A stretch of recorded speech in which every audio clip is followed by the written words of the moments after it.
Sean bienvenidos, amigos y amigas, a una nueva emisión de este programa Geopolítica Siglo XXI.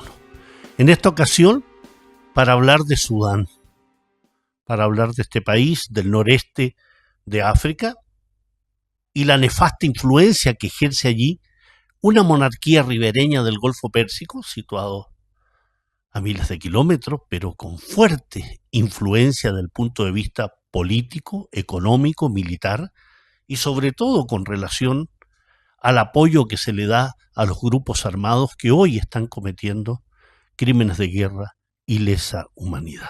Me refiero a Sudán, país del noreste africano, con costas en el Mar Rojo, por tanto, a puertas del Canal de Suez, cerca del estrecho Bab el-Mandeb, uno de los estrechos marítimos más importantes para el comercio internacional, el límite con Egipto, con Libia, con Chad, con la República Centroafricana, con Sudán del Sur, creada el año 2011 en virtud de la separación, la secesión con el Sudán, que tenía más de 2 millones de kilómetros y que hoy tiene casi 1.900.000 kilómetros cuadrados. El límite con Eritrea, con Etiopía, muy cerca del Cuerno africano y por tanto con toda la importancia que eso tiene.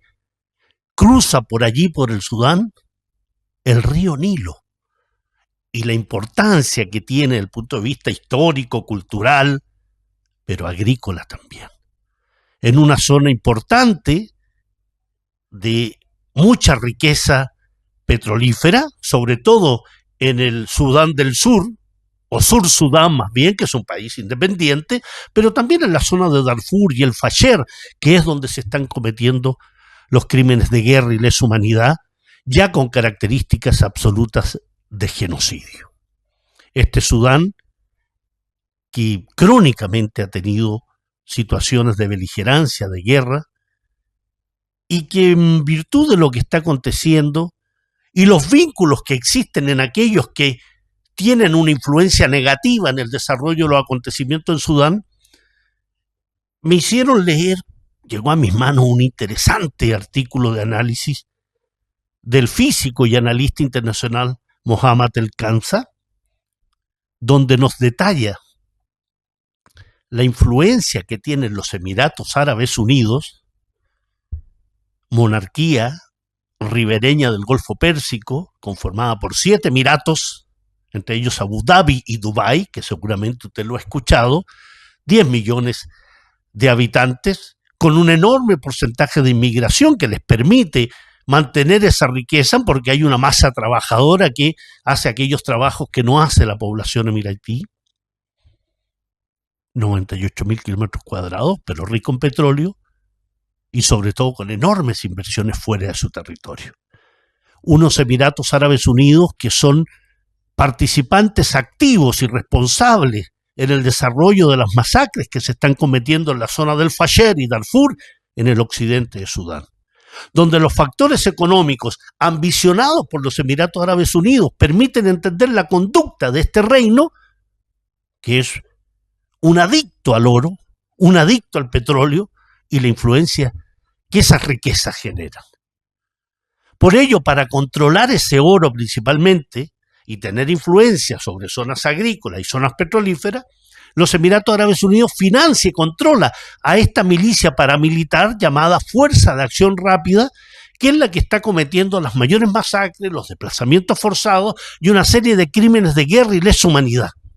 Un Sudán que tras la caída, el derrocamiento de Omar al-Bashir ha caído en el vacío, en una guerra perpetua, con masacres de la población destinadas a servir los intereses principalmente de esta monarquía ribereña del Golfo Pérsico llamada Emiratos Árabes Unidos, pero donde también participa Arabia Saudí y también participa la influencia egipcia y lógicamente las potencias hegemónicas y arrogantes occidentales que son las que le dan aire a estas monarquías. No se permitiría su participación y su apoyo sin el visto bueno de Occidente.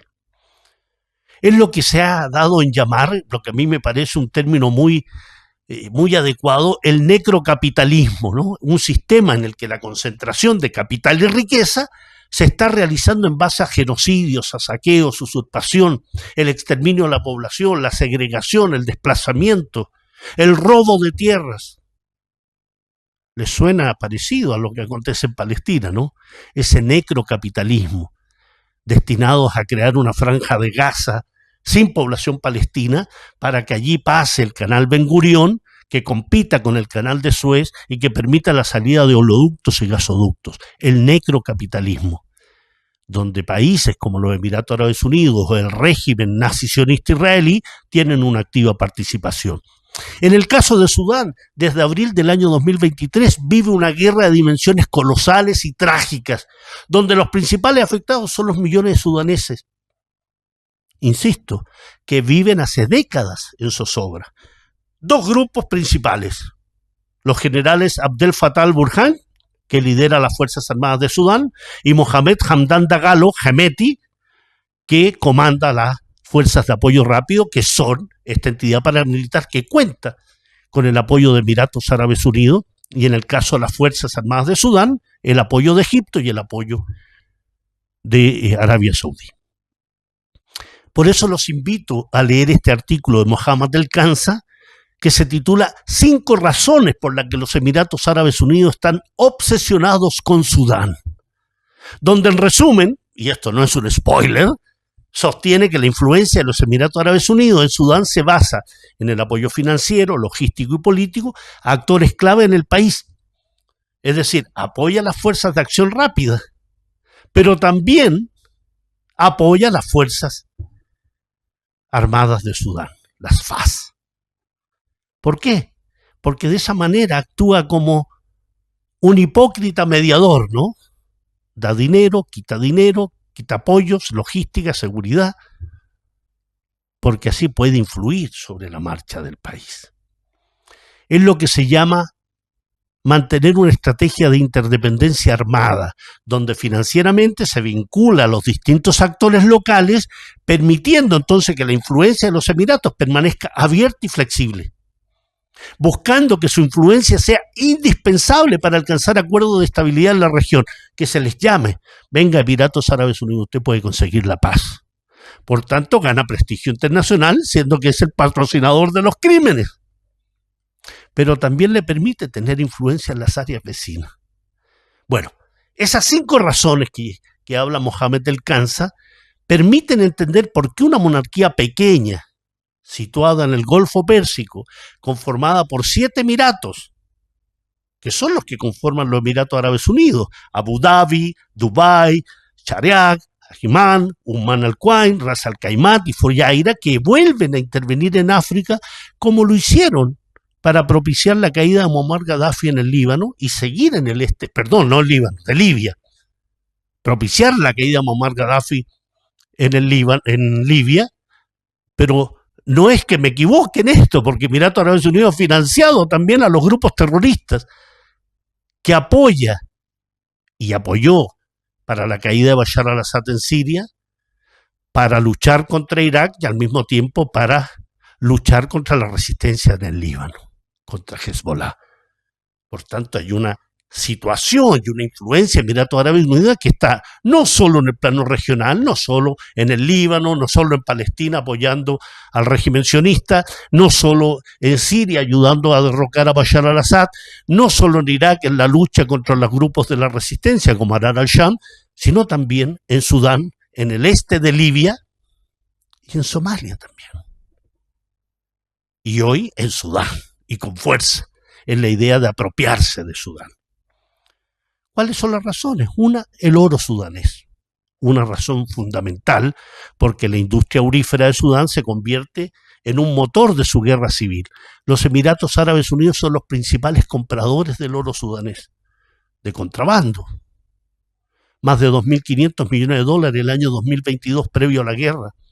Aunque se habla que la cifra es mucho mayor, que la cifra real es mucho mayor y que el 90% de la producción de oro de Sudán, que asciende aproximadamente a 13.400 millones de dólares en tráfico ilícito, se contrabandea hacia Emiratos Árabes Unidos, pasando por Chad, por Egipto, por Etiopía, por Uganda y Sudán del Sur. Oro.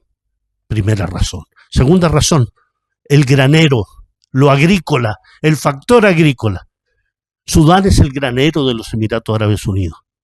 Desde los años 70 del siglo XX, los países del Golfo, principalmente Emiratos Árabes Unidos y Arabia Saudí, han invertido en el sector agrícola de Sudán, como parte de sus esfuerzos para combatir la inseguridad alimentaria regional. Y uno diría, no hay problema que inviertan en eso. La dificultad radica en que Sudán ha vivido muchísimos años de sequías y de hambrunas, donde han muerto cientos de miles de seres humanos, siendo que es un granero, es el principal productor agrícola, tanto de África como de Oriente Medio. Y mueren de hambre los sudaneses. La agricultura sigue siendo la piedra angular de la economía de Sudán, representa el 60% de las exportaciones totales. ¿Y cómo puede ser eso en un país que ha tenido durante décadas hambrunas? En Darfur, las sequías y las hambrunas se llevaron, y las guerras, y los grupos paramilitares, a cientos de miles de víctimas. Por eso Sudán desempeña un papel fundamental para satisfacer la demanda alimentaria de los Emiratos Árabes Unidos, que ha creado empresas exprofeso, ad hoc, para llevar adelante este proceso de apropiación de tierras y al mismo tiempo generar que el 90% de sus alimentos provengan de Sudán, porque Emiratos Árabes no tiene tierras cultivables, no tiene agua para desarrollar la agricultura en un país desértico.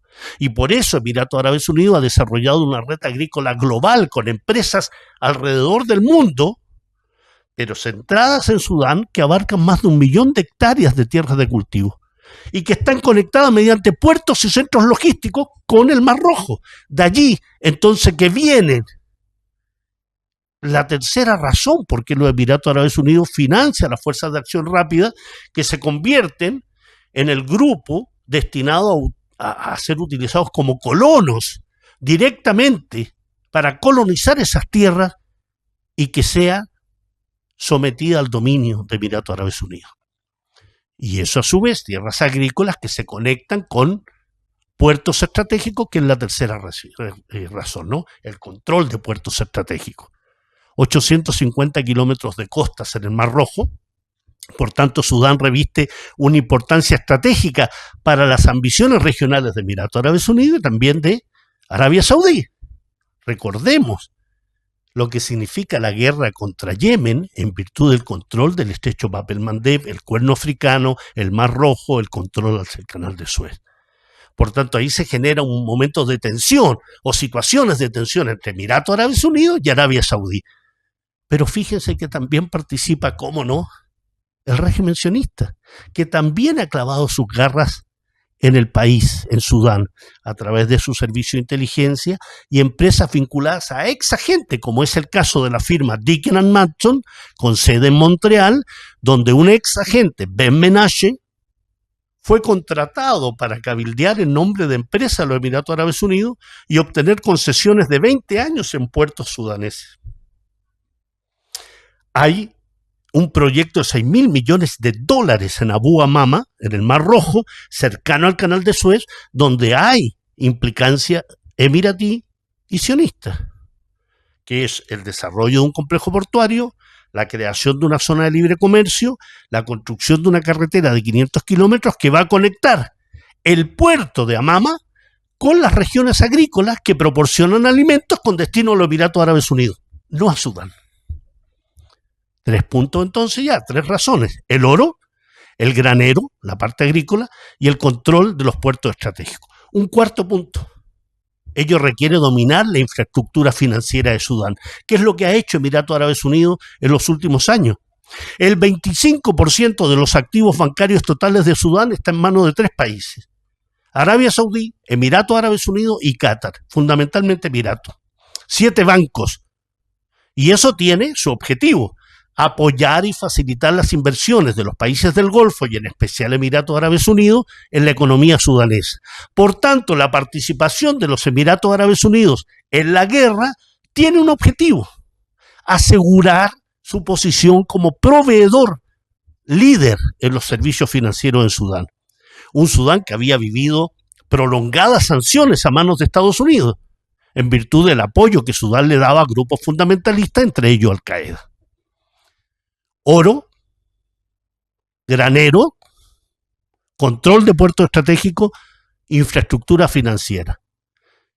Y el último punto, una de las 5 razones que damos a Ahmed El-Kansa, es la guerra por los poderes en el Golfo. Es decir, la tensión, las diferencias, los poderes hegemónicos que se da entre Emiratos Árabes Unidos y Arabia Saudí, que se visualizó en esa coalición contra Yemen, que participaron estos 2 países junto a Marruecos, el propio Sudán y otros, y que terminó separando, y Emiratos Árabes Unidos apoyando a una parte del gobierno de facto yemení, y Arabia Saudí apoyando a los grupos terroristas de Al-Qaeda, y por otra parte Ansarollah luchando contra Arabia Saudí, contra Emiratos Árabes Unidos y contra esos grupos apoyados por estos 2 países. Por tanto, hay un contencioso. Y por eso las Fuerzas Armadas sudanesas son apoyadas por Arabia Saudí, que ha estrechado su relación con el general Abdel Fattah al-Burhan, mientras los Emiratos Árabes Unidos se ha aliado con las fuerzas de apoyo rápido y le proporciona dinero, logística, y que tienen a las principales ciudades de Sudán bajo su dominio. Es decir, en este momento podríamos decir, a grosso modo, que la guerra está siendo ganada por las fuerzas de apoyo rápido o de acción rápida y Emiratos Árabes Unidos. Esto refleja una rivalidad que se ha estado gestando en los últimos años, una rivalidad que estaba apagada, sumergida, porque había otros enemigos, la República Islámica de Irán, Siria, Yemen, pero hoy ya no se puede ocultar. Arabia Saudí está en pleno combate a través de medios indirectos con los Emiratos Árabes Unidos. En el contexto sudanés, ambos regímenes, ambas monarquías, consideran el Mar Rojo vital para su crecimiento económico, unos como centro turístico, como ruta estratégica para salvaguardar las exportaciones de petróleo, estamos hablando de Arabia Saudí, por tanto reducir la dependencia del estrecho de Hormuz en el Golfo Pérsico, con una Arabia Saudí que busca posicionarse como un actor regional, un intermediario, bajo el liderazgo de este príncipe heredero llamado Mohammed bin Salman, el gran patrocinador de los grupos terroristas en Asia Occidental. Y las acciones de los Emiratos Árabes Unidos en Sudán están alineados con la estrategia general de Abu Dhabi de apoyar a actores no estatales para obtener acceso a recursos valiosos y ubicaciones estratégicas, donde participan también en otras zonas, se los mencionaba, en el este de Libia y en Somalia. Hay un analista muy interesante, el señor El Fadil Ibrahim, que dice que Sudán está pagando el precio de esta relación fracturada de Emiratos Árabes Unidos y Arabia Saudí en el Golfo.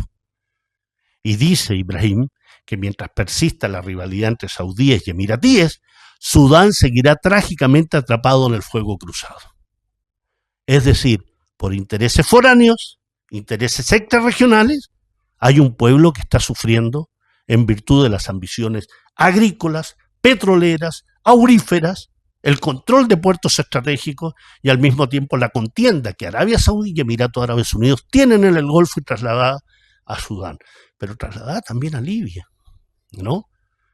Y mientras ello sucede, recordemos, amigos y amigas, mientras ello sucede, nuestro mundo no actúa. Denuncia quizás, sale a las calles en grandes marchas, pero no se actúa como hay que actuar, como sucede con el genocidio del pueblo palestino. 77 años de ocupación, colonización y exterminio a manos del régimen nazi-sionista israelí.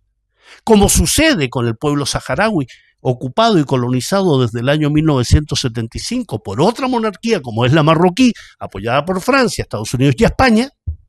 La agresión al Líbano, que ha tenido invasiones, agresiones y que hoy, a pesar de existir un cese al fuego, siguen asesinando a libaneses.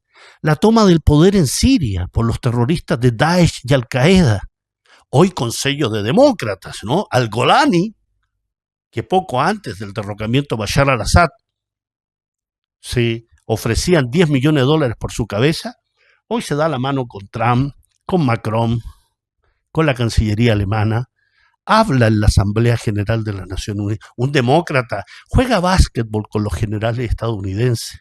Es recibido por los gobiernos occidentales. Nuestro mundo necesita despertar. Necesita despertar frente a los crímenes que se cometen en Sudán, que seguramente no se hará nada, porque en general no se ha hecho nada cuando se trata de los crímenes contra nuestros pueblos. Ni en Palestina, ni en el Líbano, ni en el Sáhara Occidental, ni en Sudán, ni en Ruanda, ni en el Congo.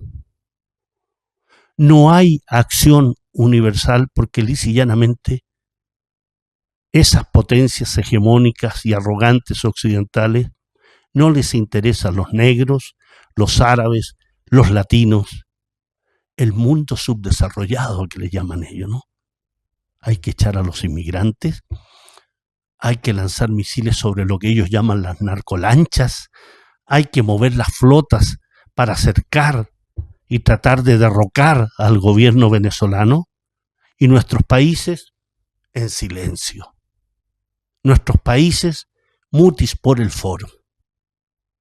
No basta denunciar. Debemos ser capaces de llevar adelante acciones que nos permitan definitivamente cambiar nuestro planeta. ¿Cómo hacerlo? Qué difícil, ¿no?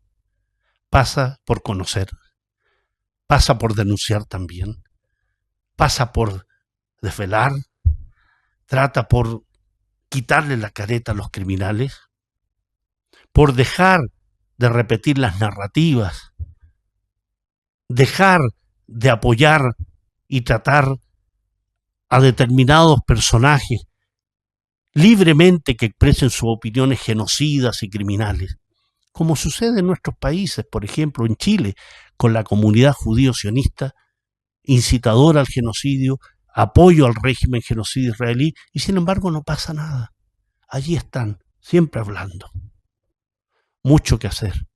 No nos olvidemos de Sudán, del Sáhara, de Palestina, del Líbano, de Irak, de Siria, de Venezuela, de múltiples pueblos que sufren hoy la acción de los poderes hegemónicos y arrogantes. Un gran abrazo.